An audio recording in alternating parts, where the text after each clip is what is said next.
Hi friends, welcome to my channel. ఈరోజు మన topic ఏంటంటే ఏపీలో మహిళల ఖాతాల్లో ప్రతి నెల 1500 రూపాయలనైతే ప్రభుత్వం జమ చేయనుంది. ఆడబిడ్డ నిధి పథకం ద్వారా అయితే ఈ డబ్బులను విడుదలైతే చేయనుంది. మరి ఈ పథకానికి ఎవరు అర్హులవుతారు, ఏ డాక్యుమెంట్స్ ఉండాలి, ఏ అర్హతలు ఉండాలి, ఒకవేళ కుటుంబంలో ఒకరికే ఇస్తారా లేదా ఇద్దరికి ఇస్తారా, లేదా అదే కుటుంబంలో ఎంతమందికైనా ఇస్తారా, ఒకవేళ అత్తకి కోడలికి ఇద్దరికి ఇస్తారా, అలాగే ఈ పథకం ఎప్పుడు స్టార్ట్ అవుతుంది, ఎప్పటి నుంచి అప్లై చేసుకోవాలి, ఇలాంటి వివరాలు అనేది ఈ వీడియోలో అయితే తెలుసుకుందాం. ఈ వీడియోని అయితే చివరి వరకు చూడండి. వీడియోలోని ఇన్ఫర్మేషన్ నచ్చితే ఛానల్ని సబ్స్క్రైబ్ చేయండి, లైక్ చేయండి, షేర్ చేయండి. ఇక పూర్తి వివరాల్లోకి అయితే వెళ్దాం. ఏపీలో మహిళలకు సంబంధించిన మహాశక్తి 6 పథకాల్లో భాగంగా ఆడబిడ్డ నిధి కింద అయితే కనుక మహిళలందరికీ ప్రతి నెల 1500 రూపాయలనైతే కనుక ఇస్తామని ఎన్నికల ముందైతే హామీ ఇచ్చారు. అనుకున్నట్లుగానే ఇప్పుడు పథకానికి సంబంధించిన ఏపీ ప్రభుత్వం అయితే ముందుకైతే వెళ్తోంది.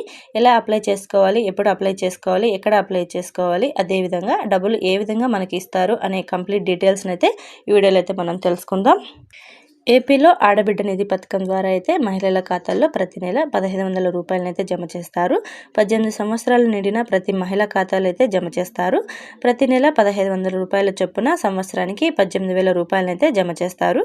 మరి ఈ పథకం డబ్బులు ఎవరికి జమ చేస్తారు అంటే 18 సంవత్సరాలు నిండిన ప్రతి మహిళకు, అంటే అన్ని కులాల మహిళలకు, SC, ST, BC, minority, OC అన్ని కులాల మహిళల ఖాతాల్లో అయితే జమ చేస్తారు.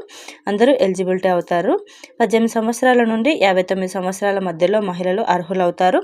ఈ పథకం ద్వారా ఇంట్లో ఎంతమందికి డబ్బులు జమ చేస్తారు అంటే ఎన్నికల హామీలో భాగంగా ఇంట్లో ఎంతమంది ఉన్నా, అంటే రేషన్ కార్డుకి సంబంధించి 18 సంవత్సరాలు నిండిన మహిళలు ఇద్దరున్నా ఇద్దరికి వేస్తామని అయితే చంద్రబాబు నాయుడు గారు అయితే చెప్పడం జరిగింది. సో ఇద్దరికి వేసే అవకాశం అయితే ఉంది. అలాగే ఇంట్లో కోడలికి అత్తకు వేస్తారా అని చాలా మందికి అయితే డౌట్ ఉంది.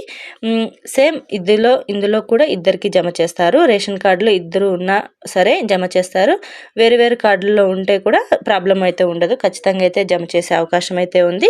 అలాగే చదువుతున్న మహిళలకైతే జమ అయితే చేయకపోవచ్చు, ఎందుకంటే వాళ్ళకి ఫీజు రిమెంబర్మెంట్ అయితే వస్తుంది కాబట్టి. అలాగే జాబ్ చేసే వాళ్ళకు కూడా జమ కాకపోవచ్చు.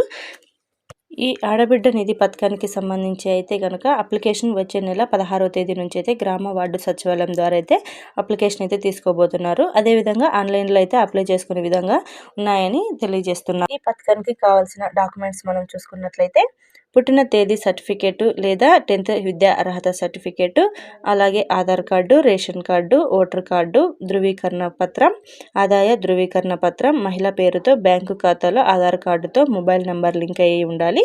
అలాగే పాన్ కార్డు, కొత్తగా తీసుకున్న పాస్పోర్ట్ సైజ్ ఫొటోస్ 2 అయితే కలిగి ఉండాలి. అలాగే ఈమెయిల్ ఐడి, విద్యుత్ బిల్లు ఇలాంటివి అయితే ఖచ్చితంగా డాక్యుమెంట్స్ అయితే కలిగి ఉండాలి. Thank you friends.